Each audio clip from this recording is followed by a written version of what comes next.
యెహోషువ గ్రంథము 11వ అధ్యాయము.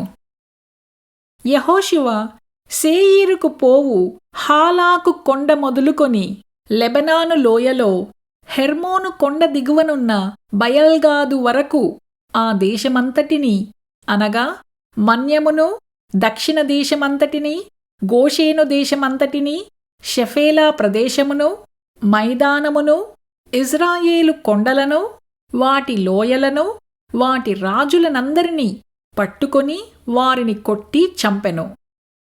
బహుదినములు యెహోషువ ఆ రాజులందరితో యుద్ధము చేసెను.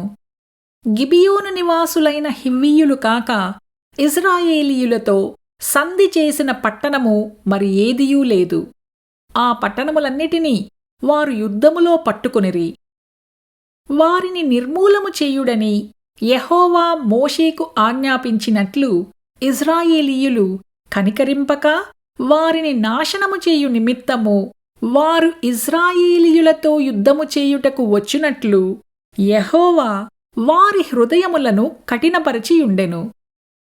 ఆ కాలమున యెహోషువ వచ్చి మన్యదేశములోనూ అనగా హెబ్రోనులోనూ, దెబీరులోనూ, అనాబులోనూ, యూదా మన్యములన్నిటిలోనూ, ఇజ్రాయేలీయుల మన్యప్రదేశములన్నిటిలోనూ ఉన్న అనాకీయులను నాశనము చేసెను. యెహోషువ వారిని వారి పట్టణములను నిర్మూలము చేసెను. ఇజ్రాయేలీయుల దేశమందు అనాకీయులలో ఎవడునూ మిగిలియుండలేదు. గాజాలోనూ, గాతులోనూ, అష్డోదులోనూ మాత్రమే కొందరు మిగిలియుండిరి. యెహోవా మోషేతో చెప్పినట్లు యెహోషువ దేశమంతటినీ పట్టుకొనెను.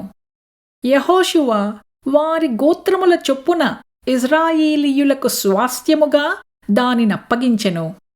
అప్పుడు యుద్ధము లేకుండా దేశము సుభిక్షముగా ఉండెను.